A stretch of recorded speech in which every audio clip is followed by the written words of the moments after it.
You already know what time it is. It's your boy DJ Richie Skye back with some tea, interviews, recaps, and more. And be sure to check the links in the description of this video for trips, for books, one-on-one sessions, and more. Now let's get into the tea.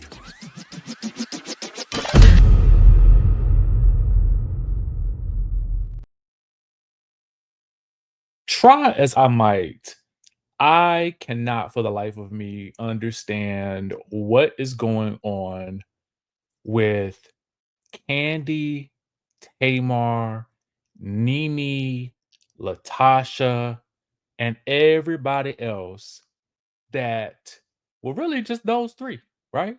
It's just those three. I feel like Tamar, Latasha, and Nene. Okay, let's get into it. So when I saw that Tamar was going to be a guest on Nene League's show, I was excited, but I also, in my mind, I kind of predicted that she would be a guest on the show. I don't know why, something just told me that this was coming, so I just said, "Okay." So I was excited because I know that Tamar has new music coming out. I know that she has the Caught in the Act show coming out. I We did a video talking about that. For me, I'm praising Tamar because I want to see Tamar win. I want to see Nene win, to be quite honest with you. But it feels like there is some odd place. It almost feels like there is a dwelling in each of their heads that Kandi is residing in. And Kandi seems to be none the wiser. I'm not sure what it is. So I was not surprised when I saw this clip make the rounds. Now, to be fair, I have not watched the entire thing. I am about to get on the road, so I will definitely be watching. Obviously, I want to support, but I also want to get and extract, what may be good information from the video, from the interview, because I think that this is the space that Nene should be residing in. But it just looks strange to me when you have yet another guest on here that has an issue with Kandi, especially given that you have had issues with Kandi in the past. So it seems like Candy's just taking up a lot of residence in this new space that you're occupying. And it could be the residual housewives effect. But in that case, shouldn't y'all be talking about Portia? I mean, Kenya? Wouldn't that make more sense? Regardless, here we are. So I wanted to bring you guys a highlight from the interview. Tamar has a message for Kandi. She says in the interview, "We don't have a problem with you, Kandi. We are not jealous of you, but you got to be a better person. It's not fair to other people following our careers, knowing that you are doing these things behind the scenes, that you are lying on people." To which Nene gives a, ooh, mm, the faces.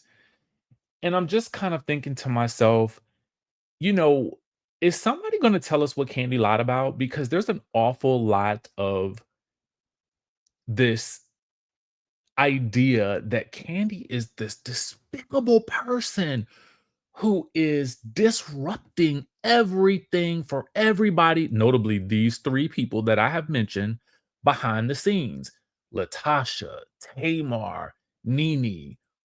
But I also look at the facts of these three individuals that I have mentioned have also had issues, lots of issues with a lot of other people as well. And so it's just frustrating to be continuously rooting for both Tamar and Nene and to see them reduced to this whole banter about Candy yet again, because it feels at this point like, are we hating outside the club? Because for me, it feels like Candy has kind of moved on to this sort of elevated space, just doing her thing, which is what we want for Nene and Tamar as well. Like at this point, Tamar has so much going on.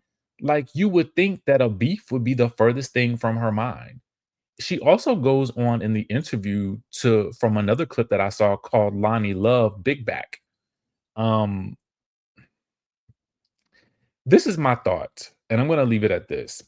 I know that there was some talk, and I don't know how true this was about Tamar being approached for Housewives. I've often said that Tamar should have done Real Housewives of Atlanta, and I stand by that because at least then you would be getting paid to beef with these people. But now it seems like you're beefing with people for free. I mean, is it getting you is it resulting in anything monetary? Like, is there a monetary gain from any of this? I don't think so.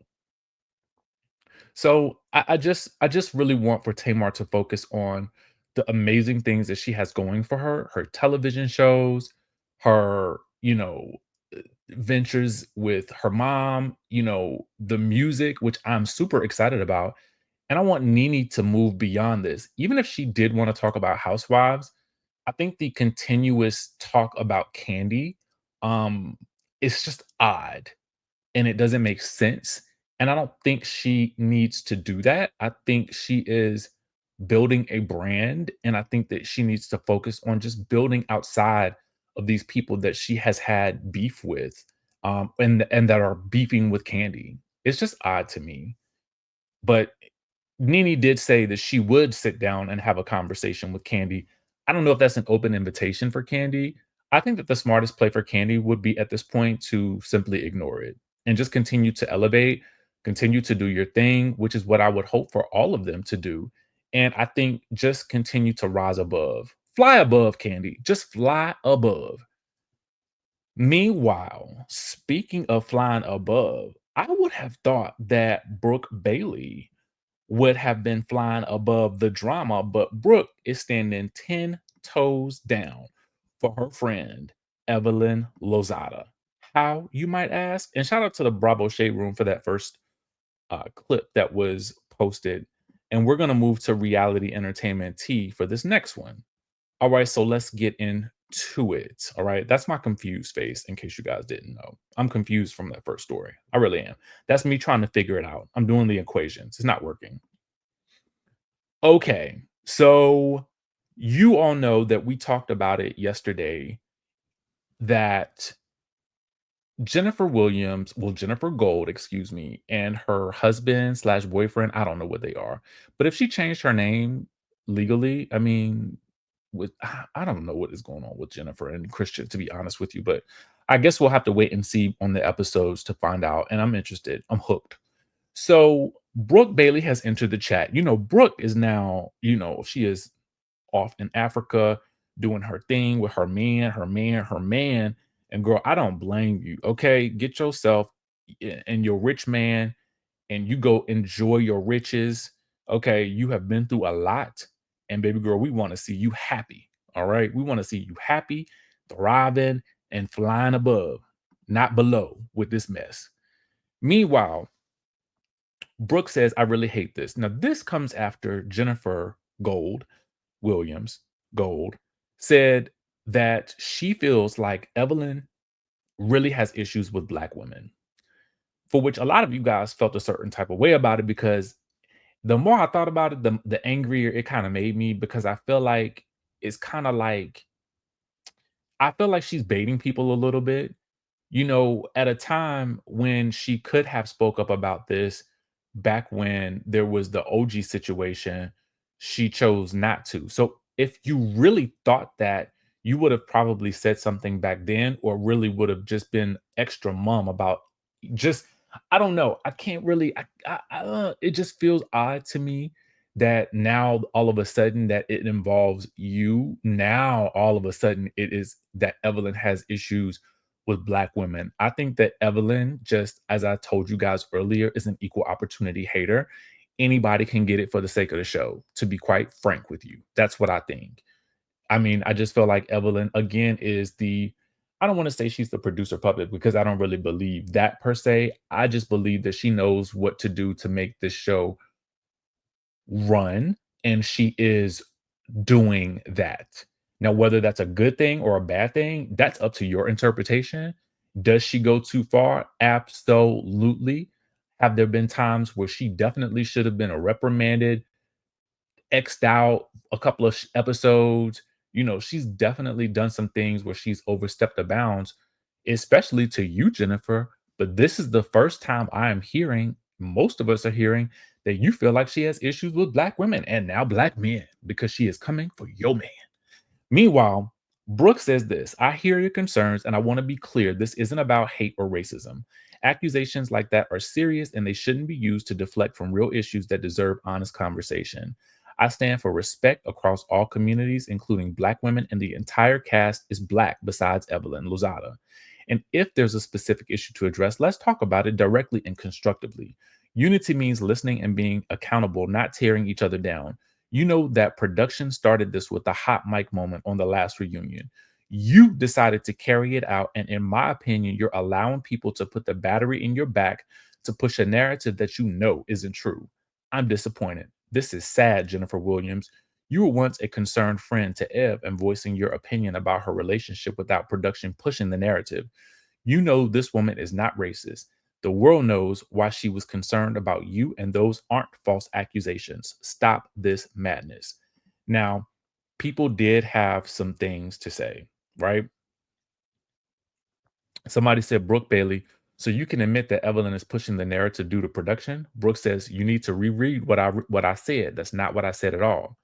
Someone else says, Evelyn should have had a private conversation with Jennifer instead of being the bully she is. It's okay for Evelyn to ask about her husband being a fraud, but when Jen says her daughter had a baby with a felon, she gets threatened. Her daughter had a baby with a person who a woman. Come on now. Evelyn knows Jennifer is scared of her, yet she stay bullying her. Brooke says Ev tried to have private conversations with her. Maybe you missed that part. What does her daughter have to do with her? With her? If Jen had a daughter and that was the subject, I get bringing up Ev's daughter, but she doesn't. All right, so that's a point where I feel like, I mean, yes, that's true, but since the conversation was about felons specifically, I think that's where people had, I think that's where Jennifer felt like she had a right to speak on it. But given that it's tied to Evelyn's daughter, I think that that's probably where Evelyn's upset. And I feel like that's where Brooke is upset. Somebody else says, Brooke Bailey, I don't think you're being fair about the situation. You're picking a side instead of being mutually in between. Brooke says, I'm not picking a side. I just know the truth because I was there. Bloop. Not I was there.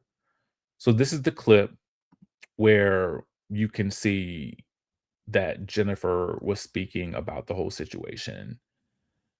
Oh, this is interesting. I'm interested to see how this plays out.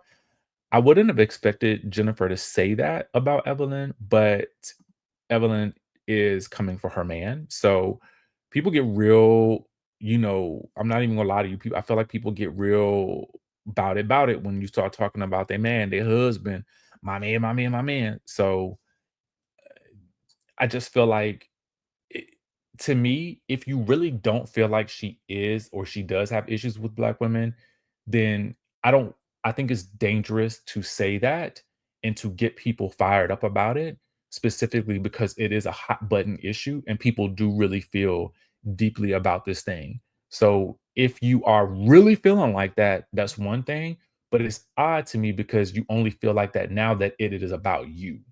That's how I feel about the whole situation with Jennifer. Like, if you really always felt like that, then that would be one thing, but is it now that you feel like this specifically because it is you in the mix? But it was okay when it was anybody else that she was talking about. When she was talking about Jackie, that was okay, right? But now that it's about you, it's like, right? So that bothers me because I feel like um black men and black women, we go through so much and we have to be on guard about so many things. And I just don't like if somebody is utilizing that to further their own narrative or to benefit their situation when they didn't do it before. So that's how I feel about it. I still like Jennifer, but I just want her to just really think about the route that she's taking, and really be sure and clear about that before she doubles down on this anymore. But let me know what you guys think about it in the comments down below. Um, I'm fascinated to see how you guys feel, and I just really hope that again, I've told you guys my thoughts about it. No need to repeat it, but just let me know what you think in the comment section down below. Subscribe to the channel if you haven't already done so. I will, of course, be back on camera once I am stationary, but I felt like I had to give you guys this conversation because it was like when I saw both of these stories, I was like, oh my God, they're like just weighing on me really heavily right now. So let me know what you guys think in the comments, and I will catch you in the next video.